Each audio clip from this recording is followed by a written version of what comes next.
The mountain was old, older than time itself, or so it seemed to the creature that lay dying deep within its heart. Cathamor, whose name had been spoken in reverence across countless worlds and forgotten in just as many others, felt the weight of 5,000 years pressing down on his massive body. His scales, once brilliant as starlight and hard as diamond, had become dull and brittle. Some had already begun to crack and fall away like autumn leaves.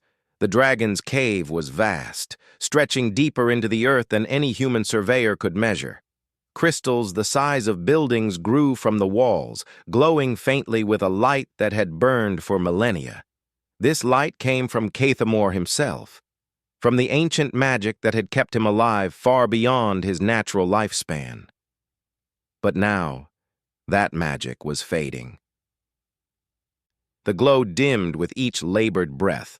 Cathamor tried to move his massive head, but the effort sent waves of pain through his body. His eyes, once golden and sharp, had turned gray like old milk. He could still see, but everything appeared to him as if through fog. He had seen empires rise and fall. He had watched humans forget everything their ancestors knew. He had witnessed the great separation, the moment when the connection between dragons and humans was severed forever. That separation was his greatest sorrow. It was why he lay here now, dying alone, desperate for one simple thing before the end came. He wanted someone to remember his name. Not the title given by historians who had never known him, not the legends twisted beyond recognition by storytellers who lived in ignorance. He wanted someone to know his true name, the one that carried meaning, the one that held power and truth. His name was Caith-Vel-Mor.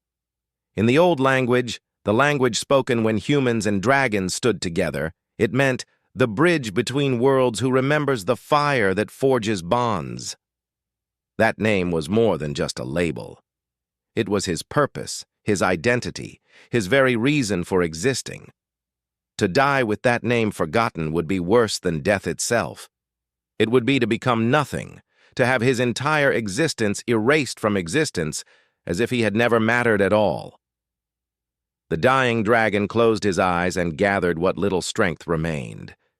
He had tried many times before to reach out to humanity, to plant seeds of memory in human minds. But the forgetting was too strong. The world had moved on. Humans built new civilizations, created new technologies, developed new histories that had no place for dragons.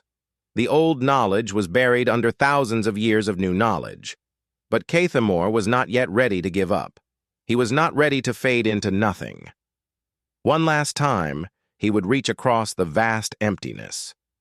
One last time, he would search through the consciousness of every human alive, looking for someone, anyone, who might carry even the tiniest spark of the old memory. It would require all of his remaining strength. It would hasten his death.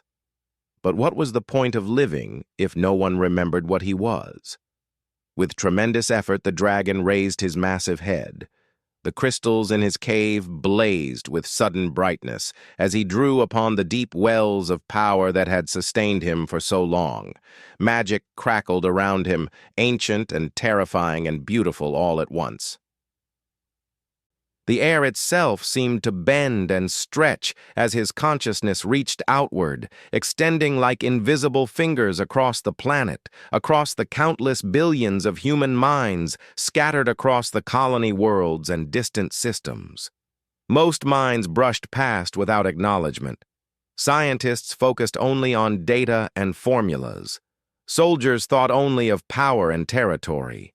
Rich people dreamed of wealth and luxury. Children played games that required no knowledge of dragons. The consciousness of humanity had become small and narrow, focused only on the present moment and immediate desires. There was no room in those minds for memories of an ancient past. But then, in a place far away, among millions of sleeping humans in a sprawling research facility, Cathamor's ancient magic found something different. It found a mind that was open in a way most minds were not. This mind was tired but peaceful.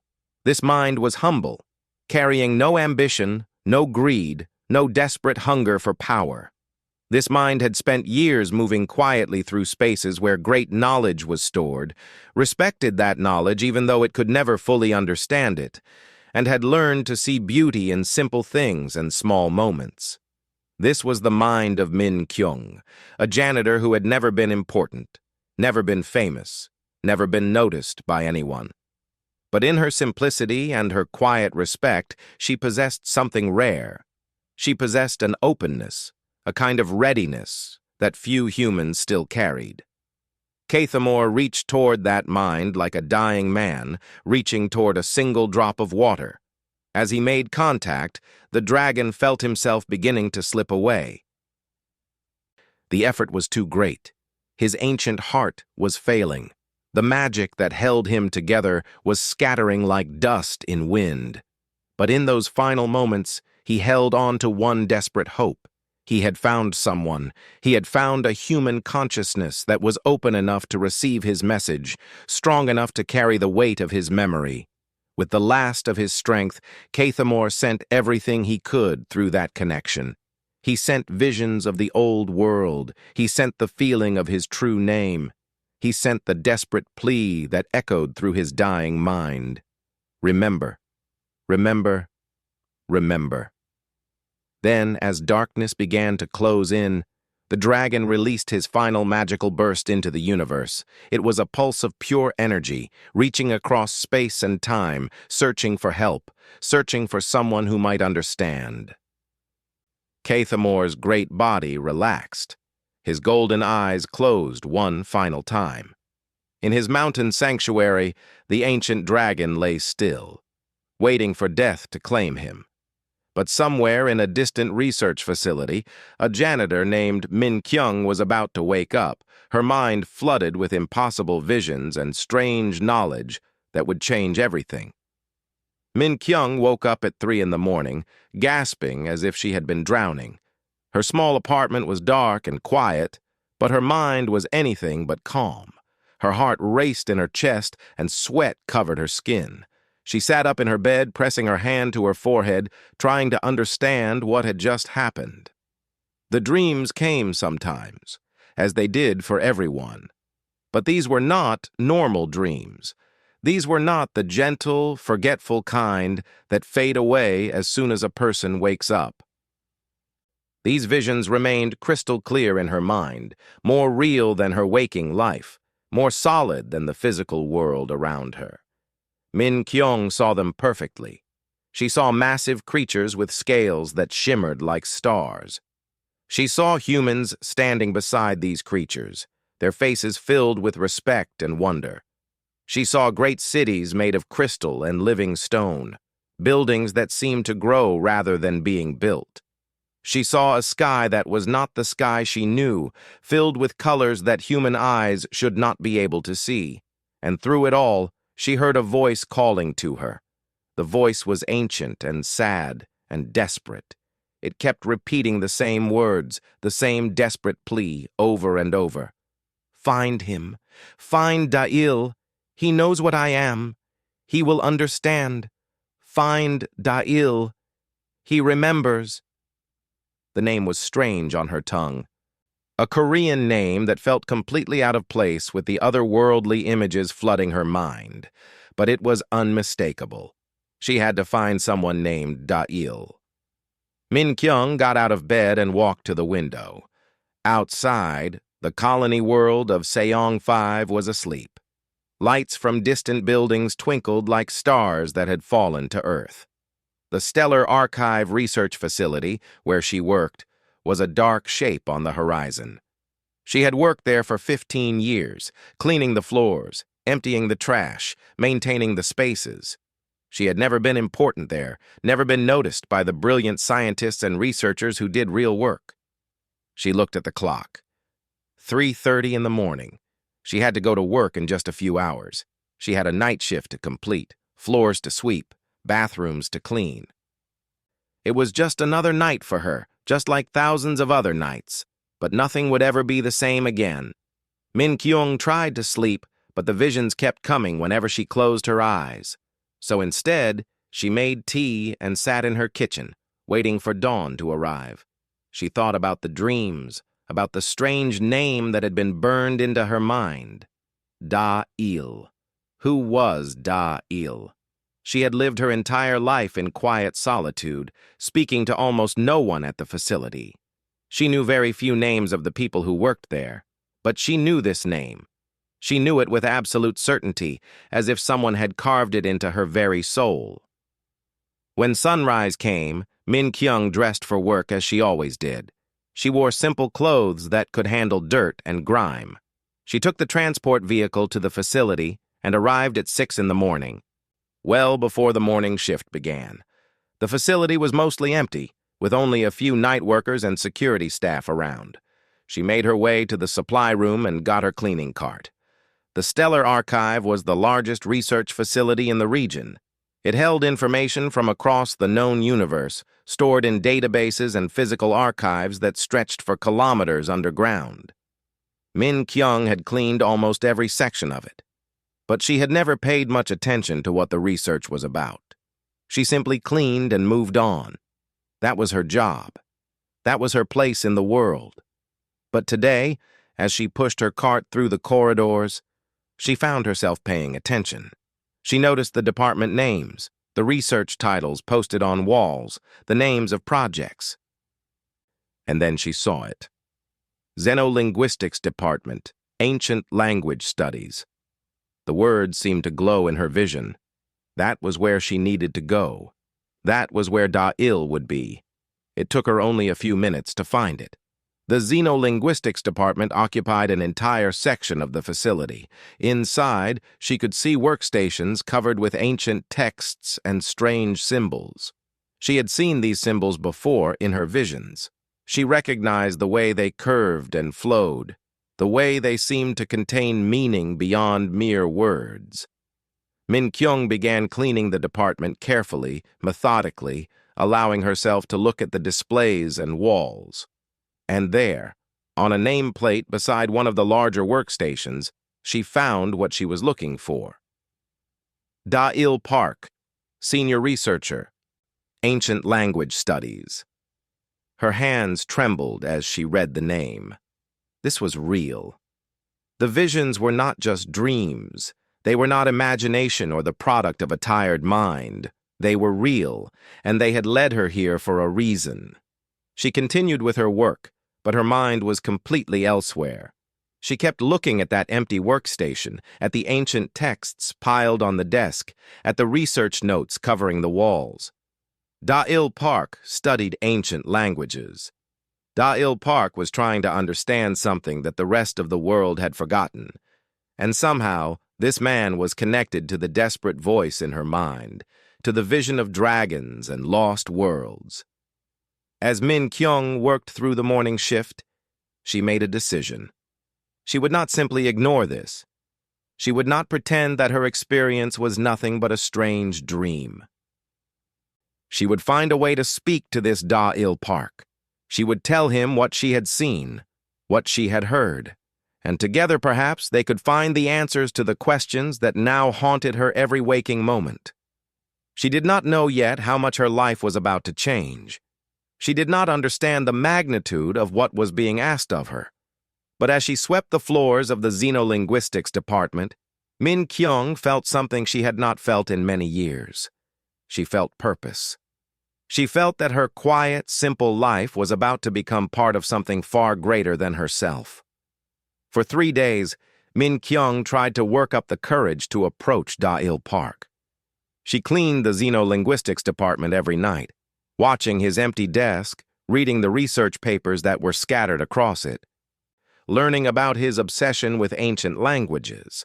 She read his notes, which were filled with theories about a language that predated all known human civilizations, a language that appeared in fragments across dozens of different cultures, separated by thousands of years and thousands of kilometers, a language that should not exist, but did. She saw sketches of strange symbols, the same symbols that had filled her visions. She saw tables of comparative linguistics, attempts to match the ancient language with every known human tongue. All of them failed. The ancient language stood alone, unique, impossible to connect to anything else. It was as if it had come from somewhere else entirely, from somewhere not human. On the fourth night, Min Kyung's courage finally overcame her fear. She was cleaning the department late in the evening when she heard footsteps. A figure emerged from the corridor, moving slowly, his head down, his mind obviously elsewhere. It was Da-il Park. He was tall, with dark hair and tired eyes that suggested he spent far too much time working and not enough time sleeping. He was young, probably in his early 30s, but he carried himself with the weight of someone much older. Min Kyung's heart began to race. This was the moment. This was her chance. But what would she say? How could she possibly explain what she had experienced?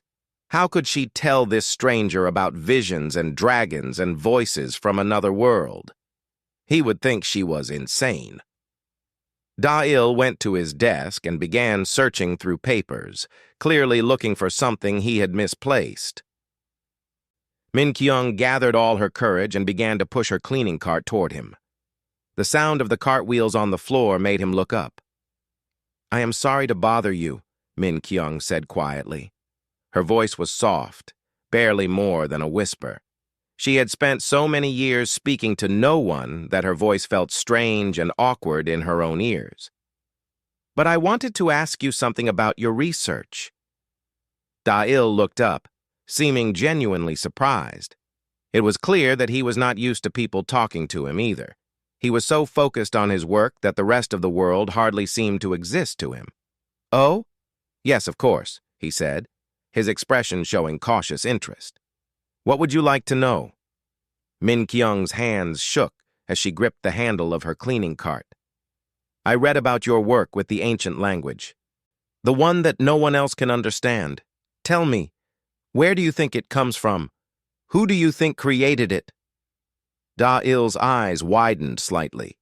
This was clearly not a question he expected from a janitor, but instead of dismissing her, he seemed genuinely pleased that someone was interested in his research. "That is the question that drives my entire life," he said, his voice becoming more animated. "Most people think I am wasting my time, that this language is nothing but a mistake or a hoax. But I know it is real. I can feel it somehow, like a memory that I should have but do not. It is a language that speaks of things that should not be possible. It speaks of, well, it speaks of beings that we would call dragons." Min Kyung felt the world shift beneath her feet. She had not expected him to say that word so directly. "Dragons?" she repeated. "Yes," Da-il said, becoming more excited. "The symbols, the grammatical structure, everything about this language suggests it was created by or for creatures that we would recognize as dragons. Not the fantasy creatures from children's stories, but real beings, intelligent beings. Beings that may have walked the earth alongside humans thousands of years ago. And somehow, this language connects them all. It connects cultures that should have had no contact with each other, separated by thousands of years in some cases." He gestured to the walls around him, covered with his research. "Everyone tells me I am crazy. They say I am seeing patterns that do not exist, but I know I am right. I can feel it. And I think humans are not supposed to forget this. I think something important happened, and we lost the memory of it." Min Kyung made her decision in that moment. She told Da-il everything. She told him about the visions, about the voice calling to her, about the dragon and the desperate plea to find him. She told him about the images of crystal cities and ancient skies. She told him that his research was not the obsession of a crazy person. It was the truth. Da-il listened without interruption, his initial skepticism gradually replaced by growing certainty. When Min Kyung finished, he was quiet for a long moment. Then he said, "How do you know these things? How is this possible?" "I do not know," Min Kyung admitted. "I only know that it is true, and I know that you are important. The voice, It wanted me to find you. It said you remember. It said you know what it is. Da-Il looked at the papers scattered across his desk, at the years of research, at the symbols that had consumed his entire life. I have been searching for proof, he said slowly. I have been trying to find evidence that this ancient language really belongs to dragons, that humans and dragons once stood together, but I could never prove it. No one would believe me without proof. I have proof, Min Kyung said quietly. I do not have papers or evidence that you can show to other people, but I have memories that are not my own. I have knowledge that I should not have. And I have this name burned into my mind. HFY War. It means something to you, does it not? Da-Il's face went very pale. He stood up from his chair, his hands gripping the edge of his desk for support. That name, he whispered. I have seen that name. In the oldest fragments I have been able to decode. It appears in texts that are thousands of years old. It appears again and again like a thread connecting everything. But I never understood what it meant. I never found a translation that worked.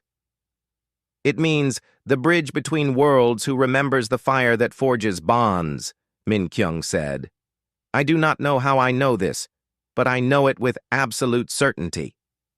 Da-Il and Min Kyung stood looking at each other across the room, a janitor and a researcher brought together by forces neither of them could fully understand. In that moment, they both knew that their lives had changed forever. They were no longer alone in their understanding. They had found each other, and together, they might finally discover the truth that had been hidden for thousands of years. Over the next 3 weeks, Da-Il and Min Kyung spent every available moment together, searching through the archives of the Stellar Research Facility. Da-Il used his position as a researcher to access databases that were normally closed. Min Kyung used her knowledge of the facility to find sections that few people ever visited, dusty corners where old information was stored and forgotten. They discovered that most of the oldest records had been sealed away or destroyed. This was not an accident. Someone at some point in human history had deliberately worked to erase evidence of the ancient alliance between humans and dragons. Records had been burned, languages had been forbidden, knowledge had been systematically purged from human civilization. The forgetting had not happened naturally, it had been forced upon humanity. Da-Il worked tirelessly, writing algorithms to decode fragments of the ancient language using patterns Min Kyung was able to recall from her visions. Slowly, piece by piece, meaning emerged. The symbols began to tell stories. They spoke of times when humans and dragons had stood together, when knowledge flowed freely between the two species. They spoke of a partnership that had changed the world, had created technologies that seemed like magic, had allowed both species to reach heights of civilization that modern humans could barely imagine. But then, the stories changed. They spoke of a great disaster, a falling apart, a deliberate decision to separate. The records became increasingly fragmented after that point, as if the writers knew that what they were recording would be destroyed, as if they were desperately trying to preserve at least some memory of what had been. One night, as Min Kyung was cleaning Section 7G, one of the oldest parts of the archive, her hand caught on something behind a loose panel. She pulled the panel away, and there, in a hidden compartment, she found several small crystalline tablets. The surface of the tablets seemed to glow faintly, and symbols were etched into them in the ancient language. She brought them to Da-Il immediately. His hands shook as he examined them. "These are not replicas," he whispered. "These are originals. These are thousands of years old. Some of these symbols, I recognize them. These are personal writings. Someone was recording their memories, someone who lived in the time of the Alliance." It took Da-Il 2 full weeks to decode the tablets completely. During that time, he barely slept and barely ate. Min Kyung made sure he had water and simple food, caring for him the way she had cared for nothing else in her quiet life. She could feel the weight of discovery pressing down on both of them.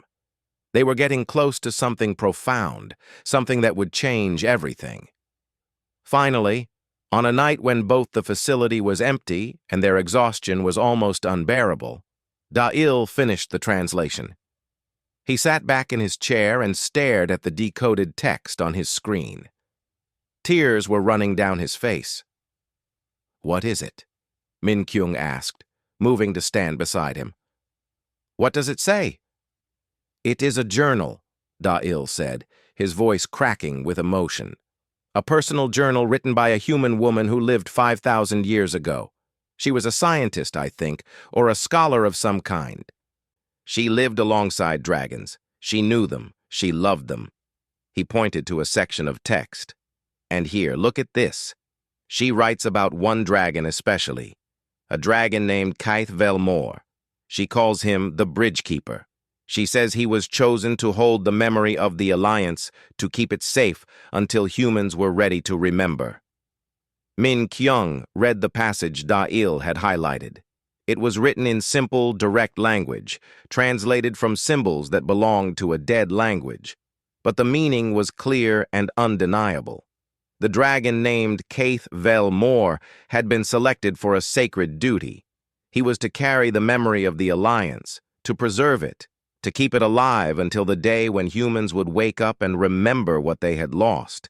He was the bridge between worlds, the one who would hold the connection when all else was forgotten. "But there is more," Da'il said, scrolling down. "She writes about why the Alliance had to end. She writes about the disaster. It was not natural. There was a conflict, some kind of division between the two species. Some humans did not want to share power with dragons anymore. Some dragons questioned whether humans could be trusted. The division grew, and eventually, the leaders of both species made a decision. They would separate. They would erase the memory of their partnership. They would go their own ways." Da'il's voice became hollow. "But before they did this, they selected HFY War to be the keeper of memory. He would hold on to the truth. He would wait. He would live for as long as it took, until humanity was ready to remember. And when that time came, he would find someone who could help him restore the knowledge." Min Kyung felt something shift inside her understanding. She felt the weight of the purpose that had been placed on her shoulders, the responsibility she now carried. She was not random. She was not chosen by accident. Somehow, across 5,000 years, the dragon had found her because she was meant to help carry this burden. "There is more," Da'il continued, his voice barely a whisper. "The woman who wrote this journal, she writes about her own bloodline. She writes that before the separation, children were born to both humans and dragons, mixed children, with heritage from both species. They carried something in their blood, something genetic, a connection to the old language, a sensitivity to the ancient magic. She says that these bloodlines would continue, hidden and dormant until the time came when they would be needed again." Da'il and Min Kyung looked at each other. Da'il reached out and took Min Kyung's hand. "Your family line," he said, "and mine as well, I think. We carry that heritage. We carry the blood of both species, even if we do not know it. That is why the dragon could reach us. That is why we can understand what has been hidden for so long." Outside the stellar archive, dawn was beginning to break over the colony world. A new day was arriving, bringing with it the weight of an impossible truth. Two ordinary people, a janitor and a researcher, had uncovered the secret that humanity had spent 5,000 years trying to forget. And they knew, without any doubt, that their lives would never be ordinary again. Min Kyung and Da'il realized that they could not share their discovery with anyone else at the facility. The information was too important, too revolutionary. If they revealed it to the wrong people, it would be hidden away again, locked behind classified seals, kept from the public the way it had been kept secret for thousands of years. They needed to understand the complete truth first. They needed to find the ritual, the ceremony, the way to properly speak the dragon's name, and awaken the knowledge that had been sleeping in the ancient tablets. Working in secret, they compiled everything they had learned. They created a complete translation of the ancient language, building on Da-il's previous research and Min Kyung's genetic memories. They discovered that the old tongue had a specific way of being spoken, rules of pronunciation that went beyond simple sounds. The language had musical qualities, rhythmic patterns that carried meaning beyond the words themselves. To speak it correctly, one had to understand not just the words, but the feeling behind them, the emotional weight and intention. The journal had mentioned a ceremony, a ritual that was supposed to be performed when the time came to awaken the bridgekeeper. It was a ritual of remembrance, designed to call out to the dragon and acknowledge his true name and purpose. Da-il found references to it in fragments of other ancient texts. Combined with Min Kyung's memories from her visions, they were able to piece together the components of the ritual. They prepared for weeks. Da-il practiced pronouncing the ancient language, rolling the unfamiliar sounds around in his mouth, learning the musical quality and rhythm. Min Kyung meditated, drawing on the genetic memories that seemed to flow more freely the more she focused on them. She was learning to access knowledge that belonged to her ancestors, knowledge that had been encoded in her very cells thousands of years ago. Finally, they were ready. On a night when the facility would be quiet, when no one would disturb them, they went to the deepest chamber in the archive, the place where they had first found the crystalline tablets. This chamber was sealed off from the rest of the facility, protected by multiple security systems that Da-il had hacked using his researcher credentials.